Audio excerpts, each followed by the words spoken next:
All right, guys, this is Chatting the Spear podcast, episode 3. Me and Jay held it down last week whenever we did episode 2.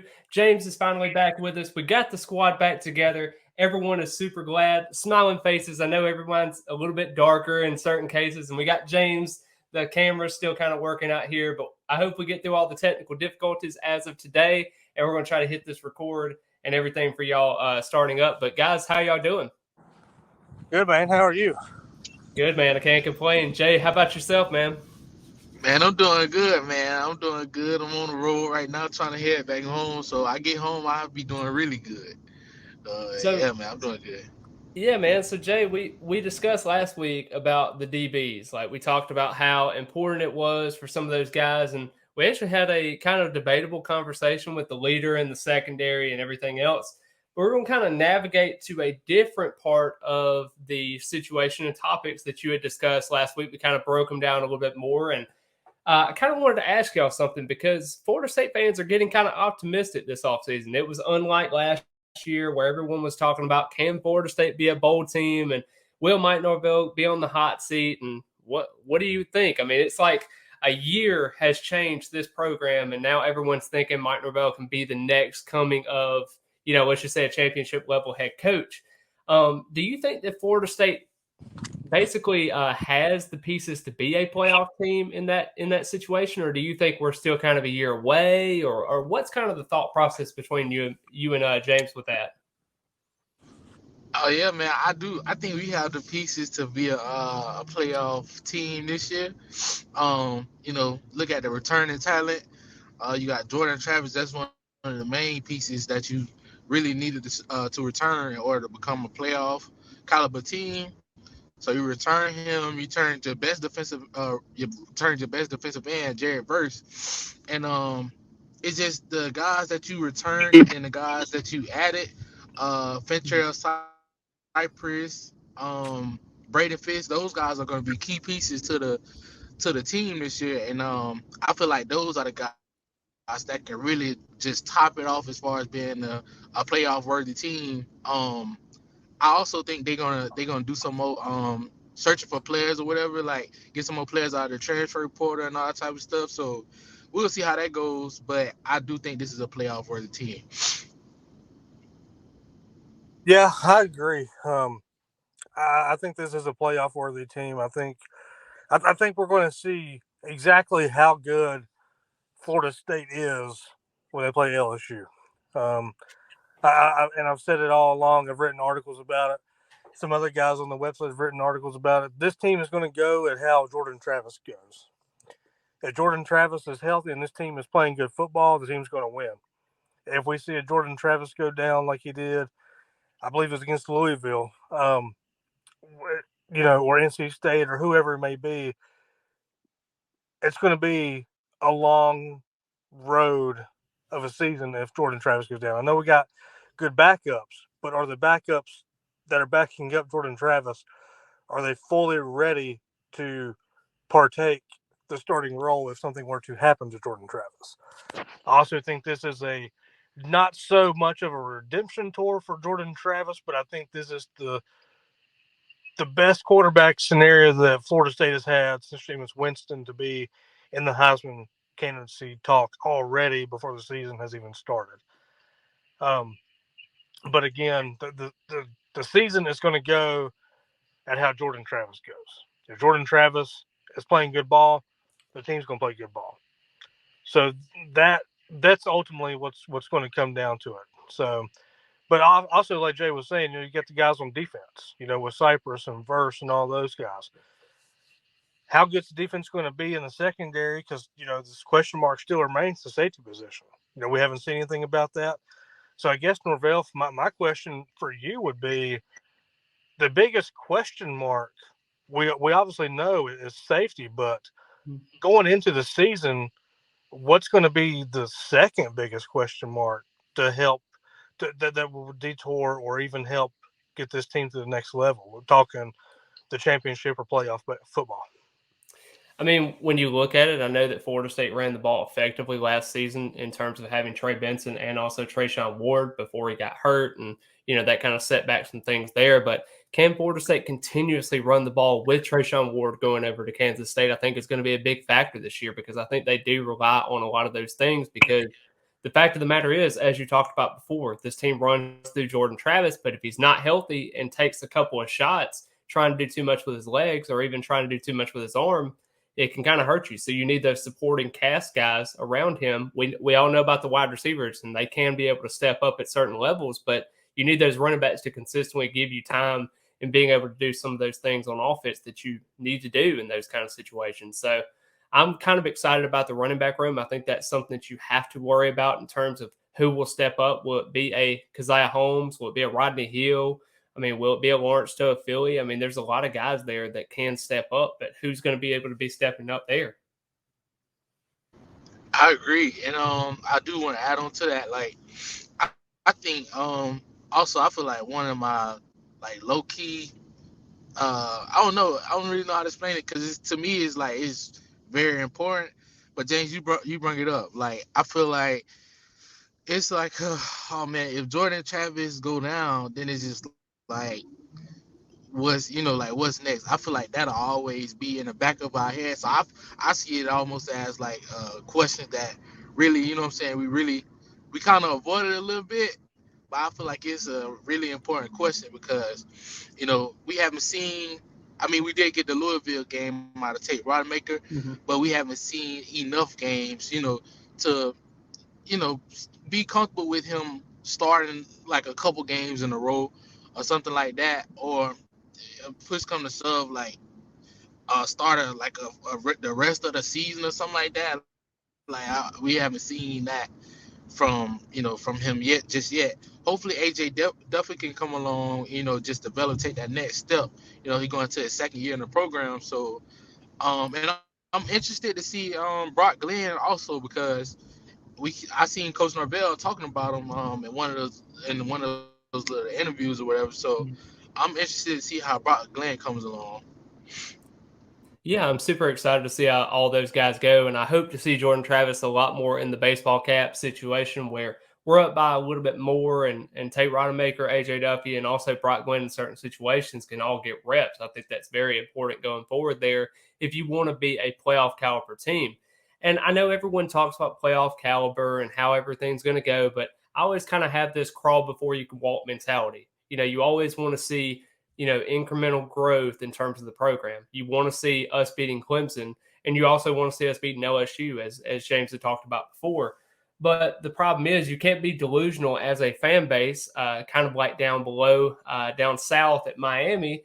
Their expectations were very high. They want 9-10 games minimum. And that was a very, very bold expectation for a team that has not won an ACC championship. And when you look at it, you want to make sure that these fans understand the ramifications of making those bolder claims. It's okay to be confident. We finished with 10 wins this past season. It was kind of on a high market at that point. So you're trying to figure out different ways to be successful. And Florida State hasn't had this success in quite some time, since 2016, basically. Can they be able to generate that success, or will it be another 2017 season? One injury derails the whole season. Do you think that Florida State fans' delusional kind of situation there, do you think it's something to kind of monitor there, or do you think it's kind of warranted with the success they've had so far?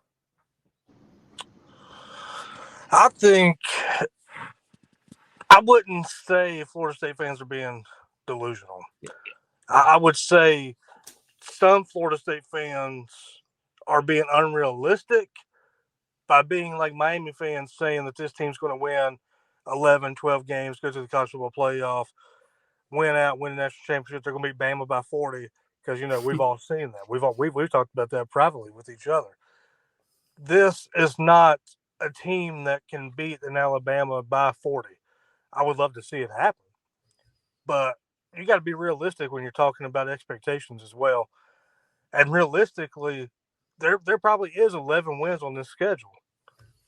Mm-hmm. But realistically, like we were saying, anything can happen, and there might be just 10 wins on the season. 10-2 is not a bad season.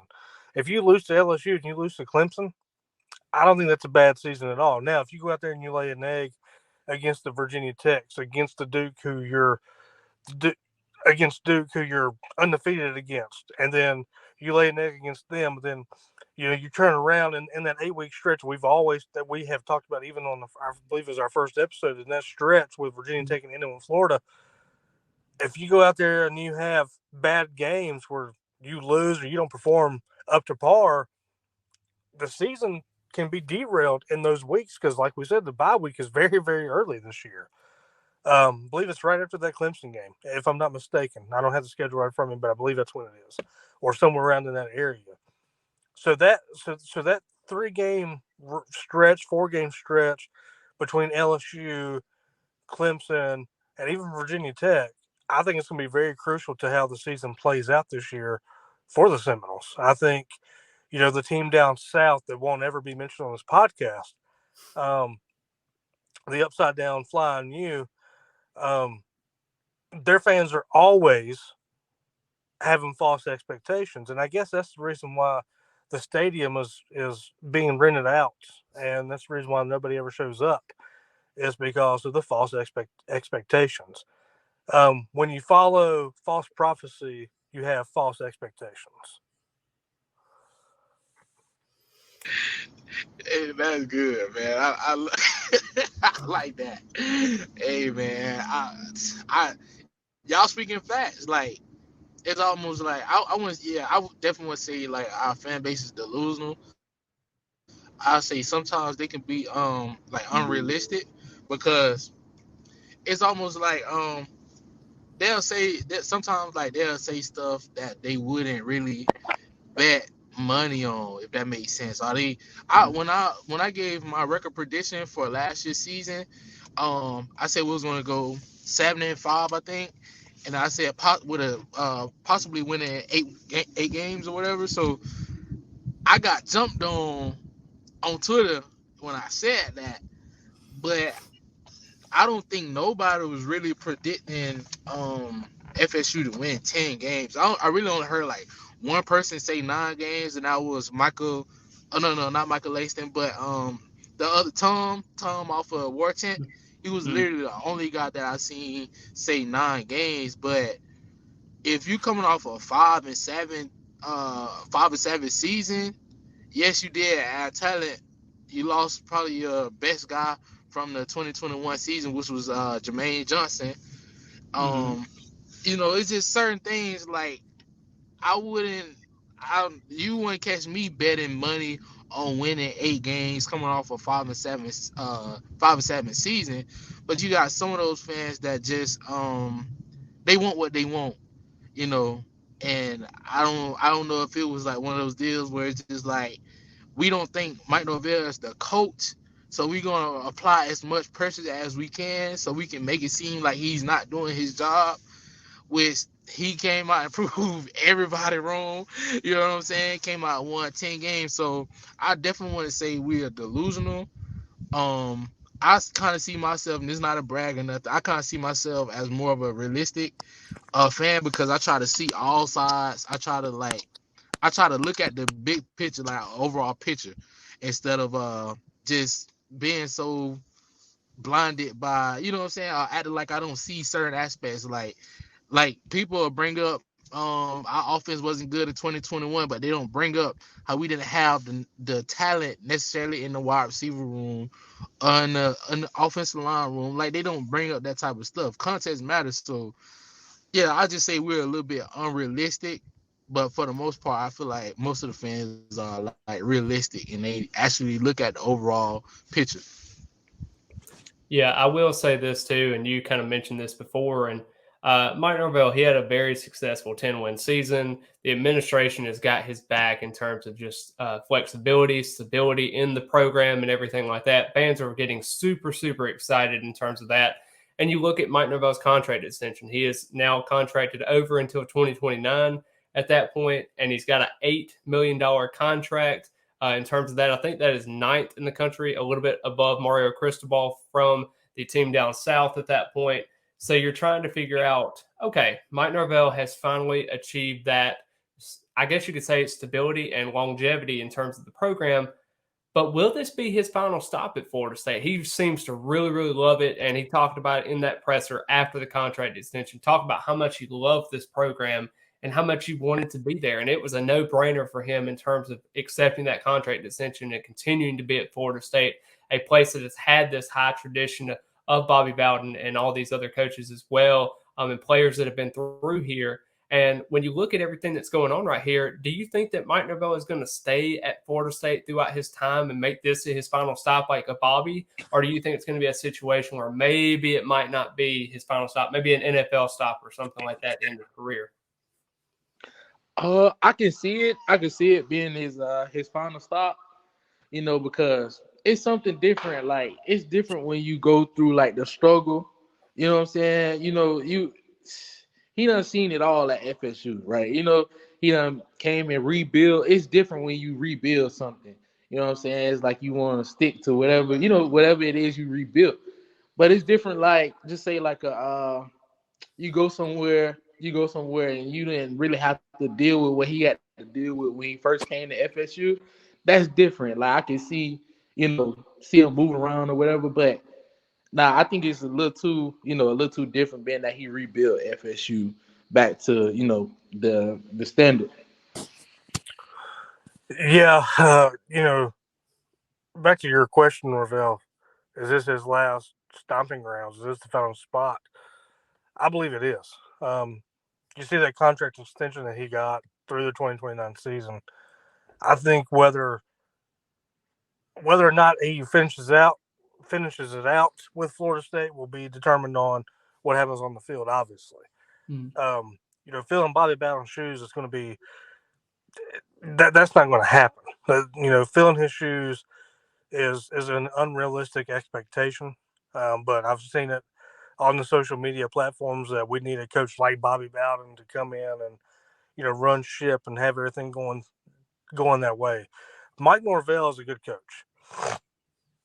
Mario Cristobal is a good coach. Obviously, to be coaching college football at a D1 level, even D2 level, you got to know what you're talking about. Mike Norvell is getting to the point now where he's starting to recruit a lot better. You see it in the 2024 class. The main question, though, for Mike Norvell, I think, is sure, you can recruit the guys and you can get the guys to commit to your school. That's awesome. But can the guys that you have on the recruiting class right now, will they stick? Will they be the guys that stay committed until signing day? Or will you lose ones that flip? Because how much further can you go in the transfer portal to be sustainable? Yes, the transfer portal that we have seen is sustainable. Obviously, it's a proven fact. Mike Norvell has proven that, I think, for now 2 years in a row. So it's all going to determine now, I think, on the field of play of whether or not Mike Norvell finishes out his contract in Florida State. Yeah, I definitely could agree with you totally on that one. Everyone kind of asked me whenever I made this account, it was actually December of 2019. And people were like, man, what happens if Mike Norvell gets fired? Are you going to be making it, if Dion comes to Florida State, are you going to make it Dion Central? Or are you going to do some other coach or something like that? And, I've always believed in Mike Norvell. I thought he was a very, very good coach. I thought he was what Florida State needed at that moment in time. And I mean, if he goes to a different situation, we'll see what happens. But I mean, you can't, when you're looking at contract extensions like that, and I get it, he may look at another stop. He may look at, the NFL or something like that. But I think he truly loves Florida State for what it is. And I think he really and truly wants to care about this university in terms of bringing it back to where it used to be. Now, I think he brings a lot of pride to himself in being able to do that. I think that's something that a lot of fans can admire about Mike Norvell at that point. So it's just very, very admirable to see that. But just wanted to touch on something else for our last topic as well before we head out of here today. And that's another coach that's been a very admirable coach that we've had here for a very, very long time at Florida State, Odell Haggins. And Jay had actually brought up a pretty good topic discussion in terms of that. And he wants to know an over-under of 2.5 years that Odell will be at Florida State, or will he retire before then? So you know how over-unders work at that point, 2.5. Either he's going to be less than 2 or more than 2 at that point. So what are y'all's guys' thoughts on that? Over. I think he stays with Florida State, and I think he retires. But I'm going to give it. I'll give it right over the over. I'll go 3. I will also go 3, and I'm a little bit more nervous because I don't know if he stays long enough before it gets a little worse there. Because you're already seeing on the recruiting trail, and he's not a bad recruiter by any means, but a lot of these kids like communication. They like social media. They like a lot of different aspects. And, Odell's a little bit older, so he's having to get guys that basically help him out on that side of things to communicate and everything like that. He'll communicate with you through the phone and everything, but in terms of social media, he's not going to be your kind of guy that's going to make you a graphic and post it and do all this other crap and message you and everything. He's going to literally, give you a phone call. He'll be like your grandfather. He's going to call you every so often and see how you're doing. But I think Odell has come to a point now where you're not going to fire Odell. He's always going to be at Florida State for as long as he wants to be there. Will it be a Bobby situation where he stays a little bit too long? Who knows? But you give Odell the time and effort for that because he has done so much for this program. And I think he does stay for 3 years, at least. It's crazy because when both of y'all said over, because James said over, and then Central, you came right after him, you said over. I kind of had a moment where I was like, dang, should I change my answer to over as well, so I won't be like the odd man out? Well, I'm gonna keep my answer the same. I'm gonna say under because it's like for the same exact reason you just brought up Central. Like it's kind of like he's not a guy that you can't fire. Like no, that cannot happen. But I think he's gonna be like willing to or it may be one of those type of deals where it's just like he's still around the program. But I'm not sure, if I was his age, I'm gonna be like, I don't really want to like keep having to deal with this because college football is changing. You know what I'm saying? You got all these you got NIL, you got all this type of stuff. So on these coaches, it's starting to become a little harder on these coaches. Not only you recruiting high school guys, the transfer portal guys, it's almost like you recruiting your own guys as well. Also, you know what I'm saying? After the season, because not only you can get stuff out of the transfer portal, you got to worry about your stuff entering the transfer portal. And that's I'm gonna be honest, like, and I hate to get beside that topic. I do want to like we sometimes like the fans forget like we see it as you can only get stuff out of the transfer portal, but we forget that the guys that's already on the team can also enter the transfer portal. So I don't really to me Odell don't seem like the guy like that really want to like. Yeah, it sounds good like when he's talking, but I don't think he really want to deal with that, man. He grew up in a different time. You know what I'm saying? He coached a different time. Like so, I don't know if he really want to do that. So I'm gonna say 2 years, and hopefully y'all don't get on me too bad. So I'm gonna say 2 years. Yeah, I agree. I think it could go either way. A lot of circumstances there, and we all wish the best for Odell. Nonetheless, if he wants to go after this upcoming season, or if he wants to stay till he is gray in the face and he's dead in the ground, and he's still wanting to coach at Florida State, I mean, you let him coach for as long as you want to at that point. Maybe he stays here for another 10 years. Who knows at that point? But that's the beauty of it. He is who he wants to be, and I think Florida State's going to allow him to be that until he doesn't want to be it anymore. Yeah, I agree. Yep, but guys, I really appreciate the third episode that we have recorded now.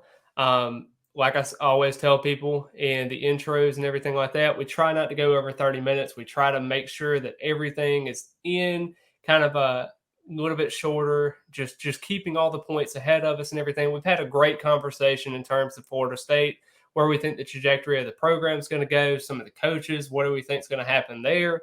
But I really appreciate the conversation, fellas, and I really appreciate it as always. And go Noles.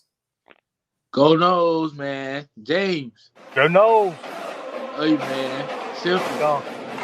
Just change.